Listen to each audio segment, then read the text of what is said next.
ஜப்பானில் யூஸ் பண்ணுற ஒரு சீக்ரெட் ஃபார்முலா இருக்குது. அதை யூஸ் பண்ணால் நம்மளால் 100 வருஷத்துக்கு மேலே வாழ முடியும். அது மட்டும் இல்லாமல் போனஸாக அந்த 100 வருஷத்துக்கு மேலேயும் சந்தோஷமாக ஸ்ட்ரெஸ் இல்லாமல் வாழ முடியும். நம்புறதுக்கு கஷ்டமாக இருக்குல்ல, பட் ஜப்பானில் ஒக்கினாவான்னு ஒரு ஊர் இருக்குது. அந்த ஊரில் வாழ்கிறவங்க தான் இந்த உலகத்தில் வாழ்கிற எல்லாரை விடையும் அதிகமாக வாழ்கிறாங்க. அண்ட் முக்கியமாக எல்லாரை விடவும் ரொம்பவே சந்தோஷமாக வாழ்கிறாங்க. ஸோ அவங்க யூஸ் பண்ணுற சீக்ரெட் ஃபார்முலா என்ன, அதை எப்படி நம்ம லைஃப்பில் இம்ப்ளிமெண்ட் பண்ணுறது, இது எல்லாத்த பற்றியும் தான் இந்த வீடியோவில் பார்க்க போகிறோம். ஒருவேளை நீங்கள் இந்த சேனலுக்கு புதுசாக இருந்தீங்கன்னா, என்னோட பேர் சரவணன், நான் ஒரு சாஃப்ட்வேர் இன்ஜினியர். அண்ட் நம்ம இந்த சேனலில் எப்படி ரிசர்ச் பேஸ்ட் டூல்ஸ் அண்ட் ஸ்ட்ராட்டஜிஸை யூஸ் பண்ணி ப்ரொடக்டிவ் அண்ட் சந்தோஷமான ஒரு ஃபுல்ஃபில்லிங் லைஃப்பை கிரியேட் பண்ணுறதுன்றதை பற்றி பார்ப்போம். முதல்ல நீங்கள் சின்ன வயசுலாம் யோசிச்சு பாருங்கள், நாளைக்கு லீவு இல்லைன்னா எங்கேயாவது வெளில போகிறோன்னா அடுத்த நாள் காலைல எந்த அளவுக்கு சீக்கிரமாக எழுந்துப்போம். அலாரம் அடிக்கிறதுக்கு முன்னாடி விடுங்க, வீட்டில் எல்லாரோடவும் நம்ம தான் ஃபஸ்ட்டு எழுந்திருப்போம். ஏன்னா அந்த நாளுக்காக நம்ம அந்த அளவுக்கு எக்ஸைட்டடாக இருந்திருப்போம். ஒருவேளை நீங்கள் என்ன மாதிரி ஆளாக இருந்தீங்கன்னா அன்றைக்கி நைட்டு ஃபுல்லாக தூங்க கூட மாட்டீங்க. அப்படியே இப்போ ரீசெண்ட் டேஸில் கடைசியாக எப்போ அந்த மாதிரி ஃபீல் பண்ணீங்க? இப்போ நீங்கள் சின்ன வயசில் ஃபீல் பண்ணீங்க பார்த்தீங்களா, அதே மாதிரி உங்கள் லைஃப்பில் வாழ போகிற எல்லா நாளும் ஃபீல் பண்ண முடியும்னா எப்படி இருக்கும்? அதை தான் ஜப்பானில் வாழ்கிறவங்க இக்கிகைன்னு சொல்கிறாங்க. இக்கின்னா லைஃப், கைன்னா வேல்யூ ஆர் ஒர்க். அண்ட் இக்கிகையோட அர்த்தம் நம்ம லைஃபோட ஒரு பர்பஸ். ஜப்பானில் வாழ்கிறவங்களாம் என்ன நினைக்கிறாங்கன்னா, நம்ம பிறக்கிறதே ஏதோ ஒரு ரீசனுக்காக தான். அதுதான் நம்மளோட இக்கிகை. நம்ம இக்கிகையை விட்டு வேறு ஏதாவது வேலை செஞ்சுக்கிட்டு இருந்தோம்னா நம்ம லைஃப் ஃபுல்லாகவே ரொம்பவே சேட் அண்ட் ஸ்ட்ரெஸ்டாக தான் இருப்போம். இதனால் நம்ம லைஃப் ஸ்பேன் கம்மியாகும்னு சொல்கிறாங்க. நிறைய பேர் கேட்கலாம், இதனாலலாம் எப்படி ஒரு லைஃப் ஸ்பேன் கம்மியாகும்ட்டு. ஹெய்டல்பர்க் யூனிவர்சிட்டி ஹாஸ்பிட்டலில் நிறைய ரிசர்ச்சர்ஸ் சேர்ந்து ஒரு ஸ்டடி கண்டக்ட் பண்ணுறாங்க. இந்த ஸ்டடியில் நிறைய யங் டாக்டர்ஸை ஒரு ஜாப் இன்டர்வியூக்கு அனுப்புகிறாங்க. அந்த ஜாப் இன்டர்வியூ எந்த மாதிரி செட் பண்ணியிருக்காங்கன்னா, ரொம்பவே கஷ்டமான ஸ்ட்ரெஸ் அதிகமாக்குற கேள்வியாக ஒரு 30 நிமிஷத்துக்கு தொடர்ந்து கேட்குற மாதிரி செட் பண்ணியிருக்காங்க. இந்த இன்டர்வியூ முடிச்சதுக்கப்புறம் அந்த ஒவ்வொரு ஜூனியர் டாக்டரோட பிளட்டையும் டெஸ்ட் பண்ணி பார்த்துருக்காங்க.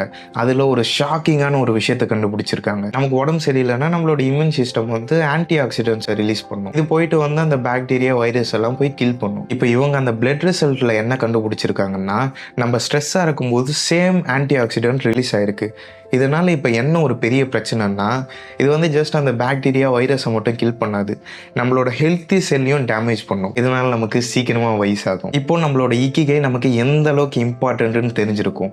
இந்த இக்கிகையை நீங்கள் கண்டுபிடிக்கிறதுக்கு ஃபஸ்ட்டு இந்த 4 விஷயத்தை கண்டுபிடிக்கணும். இதில் ஏதாவது ஒரு விஷயத்த மிஸ் பண்ணாலும் உங்களோட இக்கிகையை உங்களால் கண்டுபிடிக்க முடியாது. ஃபஸ்ட்டு நீங்கள் கண்டுபிடிக்க வேண்டியது உங்களுக்கு என்ன பண்ண பிடிக்கும். நம்ம ஒரு சில விஷயத்தெல்லாம் பண்ணும்போது சுற்றி என்ன நடக்குதுன்னே தெரியாது.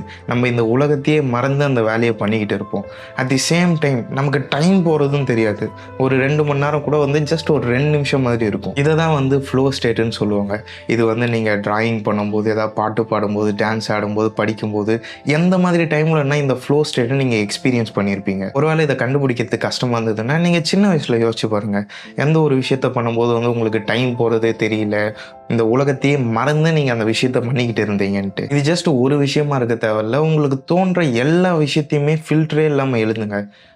தூங்கும்போது உங்களுக்கு டைம் போகிறதே தெரியலன்னா பரவாயில்ல, தூங்கதையும் எழுதுக்க. இப்போ 2வது விஷயம் நீங்கள் கண்டுபிடிக்க வேண்டியது, இந்த உலகத்துக்கு என்ன தேவை. நம்ம எப்போவுமே நமக்கு என்ன தேவைன்றதை பற்றி தான் யோசிப்போம். பட் நம்மளோட பயாலஜி அப்படியே ஆப்போசிட்டாக ஒரு விஷயத்த சொல்லுது. நம்ம பல்லாயிரம் வருஷத்துக்கு முன்னாடி ஹண்டர்ஸ் அண்ட் கேதரர்ஸாக வாழ்ந்துக்கிட்டு இருந்தோம். எப்போவுமே ஒரு கூட்டமாகவே இருப்போம். அந்த கூட்டத்தில் இருக்கிற எல்லாரும் அந்த கூட்டத்துக்கு ஏதோ ஒரு வேல்யூவை ப்ரொவைட் பண்ணிக்கிட்டு இருந்தோம். லைக் வேட்டையாட போகிறது, சமைக்கிறது, வீடு கட்டுறது, இந்த மாதிரி விஷயங்கள். ஸோ இதனாலே நம்ம பிரெயின் எப்படி எவால்வ் ஆகிருக்குன்னா, நம்ம அடுத்தவங்களுக்கு ஏதாவது ஒரு ஹெல்ப் பண்ணோம்னா நம்ம ஹாப்பியாக ஃபீல் பண்ணுவோம். இப்போ நீங்கள் சும்மா யாரோ ஒருத்தருக்கு போய் ஹெல்ப் பண்ணுறீங்க, உடனே உங்கள் பிரெயின் என்ன பண்ணோன்னா டோபமின், ஆக்சிடோசின், செரோட்டோனின், இந்த மாதிரி நிறைய ஹார்மோன்ஸை ரிலீஸ் பண்ணி உங்களை ஹாப்பியாக ஃபீல் பண்ண வைக்கும். ஸோ பேசிக்காக உங்களுக்கு பிடிச்ச ஒரு விஷயம் இந்த உலகத்துக்கும் ஏதோ ஒரு வேல்யூ ப்ரொவைட் பண்ணுதான்ட்டு யோசிங்க. ஃபார் எக்ஸாம்பிள், எனக்கு கோடிங் பிடிக்கும். நான் ஒரு லோஃபை மியூசிக்கை போட்டு கோடிங் பண்ண ஸ்டார்ட் பண்ணேன்னா எனக்கு சுற்றி என்ன நடக்குதுன்னே தெரியாது.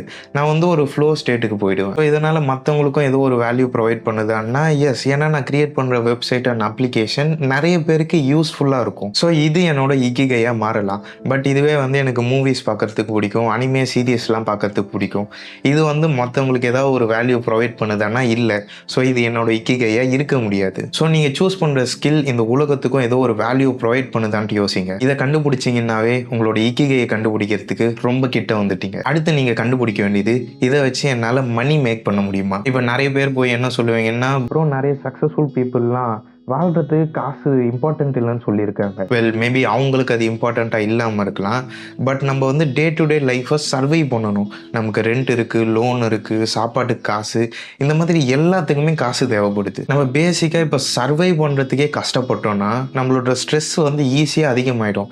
நம்ம நாளைக்கு சாப்பிட்ணுமே, அதுக்கு காசு எப்படி ரெடி பண்ணுறது, அச்சோ நாளைக்கு வந்து பில்லு கட்டணுமே, லோன் கட்டணுமே, இந்த மாதிரி ஸ்ட்ரெஸ் அதிகமாச்சுன்னா என்ன நடக்கும்ட்டு உங்களுக்கே தெரியும். ஏன் ஜப்பானில் ஒக்கினாவான்ட்டு ஒரு ஊர் சொன்னோம் பார்த்தீங்களா, அங்கே 100-110 வயசுலையும் இன்னும் அவங்க சம்பாரிச்சுக்கிட்டு இருக்காங்க. அவங்க கார்டனில் வந்து நிறைய வெஜிடபிள்ஸ் அண்ட் ஃப்ரூட்ஸை வளர்த்து அதை எடுத்துகிட்டு போய் மார்க்கெட்டில் செல் பண்ணி அது மூலிமா மணி மேக் பண்ணுறாங்க. இது பேசிக்காக அவங்களோட இக்கிகை. பை த வே ஒருத்தருக்கு 2-3 இக்கிகை கூட இருக்கலாம். ஃபார் எக்ஸாம்பிள் ஆல்பர்ட் ஐன்ஸ்டீனுக்கு ஃபிசிக்ஸ் எந்த அளவுக்கு பிடிக்கும்னு தெரியும். அவர் என்ன சொல்லியிருக்காருன்னா, நான் ஃபிசிசிஸ்ட் ஆகலைன்னா மியூசிஷியன் ஆகிருப்பேன். ஏன்னா எனக்கு வயலின் வாசிக்கிறது அந்த அளவுக்கு பிடிக்கும். நான் வயலின் வாசிக்கும் போது வந்து ஒரு ஃப்ளோ ஸ்டேட்டில் போயிடுவேன். என்னை சுற்றி என்ன நடக்குதுன்னே தெரியாது அண்ட் டைம் போகிறதே சுத்தமாக தெரியாது. நான் ரொம்ப ஹாப்பியாக ஃபீல் பண்ணுவேன்னு சொல்லியிருக்காரு. ஸோ நீங்கள் சூஸ் பண்ணுற ஸ்கில்லை வச்சு மணி மேக் பண்ண முடியுமான்னு யோசிங்க. இதில் வந்து உங்களுக்கு ஒரு அட்வான்டேஜ் இருக்குது. போன ஸ்டேஜில் வந்து நீங்கள் சூஸ் பண்ணுற ஸ்கில் வந்து இந்த உலகத்துக்கு ஏதோ ஒரு வேல்யூ ப்ரொவைட் பண்ணுமான்னு கேட்டேன் பார்த்தீங்களா. ஆக்சுவலாக உங்கள் ஸ்கில் மற்றவங்களுக்கு ஏதோ ஒரு வேல்யூ ப்ரொவைட் பண்ணுதுன்னாவே அதை வச்சு ஈஸியாக மணி மேக் பண்ண முடியும். இப்போ நீங்கள் அடுத்து கண்டுபிடிக்க வேண்டியது அந்த விஷயத்தை உங்களால் நல்லா பண்ண முடியுமா. இப்போ வந்து எல்லாருக்குமே வந்து கிரிக்கெட், ஃபுட்பால் இந்த மாதிரி நிறைய ஸ்போர்ட்ஸ் பார்க்குறதெல்லாம் பிடிக்கும். பட் எல்லாராலையும் நல்லா விளையாட முடியுமான்னா இல்லை. இப்போ இந்த உலகத்திலேயே ஹையஸ்ட் பெய்டு அத்லெட்டான கிறிஸ்டியானோ ரொனால்டோவுக்கு ஃபுட்பால் அவரோட இக்கிகையாக இருக்கலாம். பிகாஸ் அது அவருக்கு பிடிச்சிருக்கு. அது மூலிமா மற்றவங்களுக்கு ஏதோ ஒரு வேல்யூ ப்ரொவைட் ஆகுது இன் எ ஃபார்ம் ஆஃப் என்டர்டைன்மெண்ட். அண்ட் அதை வச்சு அவரால் நிறைய காசும் மேக் பண்ண முடியுது. அட் தி சேம் டைம் அதில் அவரை நல்லாவும் பெர்ஃபார்ம் பண்ணுறாரு. ஸோ பேசிக்காக ரொனால்டோவுக்கு ஃபுட்பால்ன்றது ஒரு இக்கிகை. ஸோ இந்த மாதிரி எம்எஸ் தோனிக்கு கிரிக்கெட்ன்றது ஒரு இக்கிகை. இதுக்குன்ட்டு நீங்கள் ஆக்சுவலாக பிறக்கும் போதே வந்து டேலண்டடாக இருக்கணும்லாம் அவசியம் இல்லை. ஃபார் எக்ஸாம்பிள் என்னோட இக்கிகை கோடிங். பிகாஸ் எனக்கு கோட் பண்ணும்போது ஒரு ஃப்ளோ ஸ்டேட்டில் போய்டும்னு சொன்ன பார்த்தீங்களா. பட் நான் ஃபஸ்ட் டைம் கோடிங் பண்ண ஸ்டார்ட் பண்ணும்போது எக்கச்சக்கமான பிரச்சனை, எரர்ஸ், லேப்டாப்பை தூக்கி போட்டு போயிடலாமான்ற அளவுக்கு கடுப்பாச்சு. அண்ட் ஒரு ஸ்டேஜில் வந்து நான் கோடிங்கே பண்ண மாட்டேன்ட்டு க்ளோஸ் பண்ணி வச்சிட்டேன். பட் கரெக்டாக ஒரு 2-3 மாதம் இருக்கும். எனக்குள்ளே வந்து ஏதோ ஒரு விஷயம் சொல்லிக்கிட்டு இருந்தது. சரி இன்னொரு வாட்டி ட்ரை பண்ணலான்ட்டு போய் ட்ரை பண்ணேன். பட் இந்த டைம் வந்து அதிகமான எனர்ஜி அண்ட் டைமை இன்வெஸ்ட் பண்ணேன். அண்ட் ஒரு பர்டிகுலர் டைமில் டக்குன்னு எனக்கு கோடிங்கிறது ஈஸியாக வர ஆரம்பிச்சிருச்சு. நான் ஈஸியாக வந்து அந்த ஃப்ளோ ஸ்டேட்லேயும் போக ஆரம்பித்தேன். எனக்கு டைம் போகிறதே தெரியல. இதே வந்து நான் ஃபஸ்ட் டைமே கிவ் அப் பண்ணியிருந்தேன்னா என்னோட லைஃப்பில் ஒரு பியூட்டிஃபுல்லான விஷயத்தை மிஸ் பண்ணியிருப்பேன். இங்கே எல்லாருக்கிட்டையும் இருக்கிற ஆக்சுவல் ப்ராப்ளம் என்னென்னா லிமிட்டட் பிலீஃப்ஸ். ஜஸ்ட் ஏதோ ஒரு வாட்டி செஞ்சு பார்த்துட்டு கரெக்டாக வரலன்னா அதை அப்படியே விட்டு போயிடுவோம். அதுக்கு வந்து டைம் அண்ட் எனர்ஜி இன்வெஸ்ட் பண்ணலன்னா அது ஆக்சுவலாக நமக்கு பிடிச்சிருக்கா இல்லையான்றதே நமக்கு தெரியாது. ஸோ உங்களுக்கு பிடிச்ச விஷயத்துலலாம் டைம் அண்ட் எனர்ஜி இன்வெஸ்ட் பண்ணுங்கள். ஸோ உங்கள் இக்கிகையை நீங்கள் கம்ப்ளீட் பண்ணலாம். இப்போ உங்கள் இக்கிகையை கண்டுபிடிக்கிற ஸ்டேஜில் ஏதோ ஒரு இடத்துல ஸ்டக் ஆகிட்டிங்கன்னா, தளபதி விஜய்க்கு வந்து ஆக்டிங்ன்றது ஒரு இக்கிகைன்னு தெரியும். பட் ஆக்சுவலாக அவரோட கெரியர் ஸ்டார்ட் பண்ணும்போது எத்தனை மேகசின்ஸ் அவர் கிரிட்டிசைஸ் பண்ணாங்க. பட் இந்த எல்லா பிரச்சனையும் தாண்டி இப்போ அவர் இருக்கிற ஸ்டேஜுக்கு வரதுக்கு அவர் யூஸ் பண்ண ஒரு விஷயம், அவரோட ஆக்டிங் ஸ்கில்லை டெவலப் பண்ணார், script choosing skill, dancing skill, இது மாதிரி எல்லா ஸ்கில்ஸையும் அவர் டெவலப் பண்ண ஆரம்பித்தார். ஒருவேளை நீங்களும் இந்த ஜேர்னியில் ஏதோ ஒரு இடத்துல ஸ்டக்காக இருந்தீங்கன்னா நீங்கள் மிஸ் பண்ணுறதுலாம் ஜஸ்ட் ஒரே ஒரு ஸ்கில்லு தான். ஃபார் எக்ஸாம்பிள் எனக்கு குக்கிங் பண்ணுறது பிடிக்கும். அட் தி சேம் டைம் நான் அதை நல்லாவும் பண்ணுறேன். இதை வந்து என்னோட இக்கிகையாக மாற்றணும்னா என்னோட சேல்ஸ் அண்ட் மார்க்கெட்டிங் ஸ்கில்லை இம்ப்ரூவ் பண்ணணும். இந்த குக்கிங்கை வந்து மற்றவங்களுக்கு எப்படி ஒரு வேல்யூவாக ப்ரொவைட் பண்ண முடியும். ஃபார் எக்ஸாம்பிள் நான் வந்து யூடியூப்பில் அந்த ரெசிபி வீடியோஸ்லாம் போஸ்ட் பண்ணலாம். புதுசாக ஒரு குக் புக்கு கிரியேட் பண்ணலாம். இந்த மாதிரி உங்கள் இக்கிகையை கண்டுபிடிக்கிறதுக்கு என்னென்ன புது ஸ்கில்ஸ் லேர்ன் பண்ணலான்னு யோசிங்க. ஒன்ஸ் இதை கண்டுபிடிச்சதும் உங்கள் ஈவினிங்ஸை இந்த இக்கிகை மேலே ஸ்பெண்ட் பண்ணுங்கள். அண்ட் இந்த இக்கிகை மூலமாக ஓரளவுக்கு மணி ஜென்ரேட் பண்ண ஆரம்பிச்சதும் இதையே நீங்கள் ஃபுல் டைமாக பண்ணலாம். ஸோ ஒருவேளை உங்கள் ஈவினிங்ஸில் உங்களுக்கு சுத்தமாக டைம் இல்லைன்னு நினச்சிங்கன்னா எப்படி உங்கள் ஈவினிங்ஸை ப்ரொடக்டிவாக யூஸ் பண்ணலான்ற இந்த வீடியோ போய் செக் பண்ணி பாருங்கள்.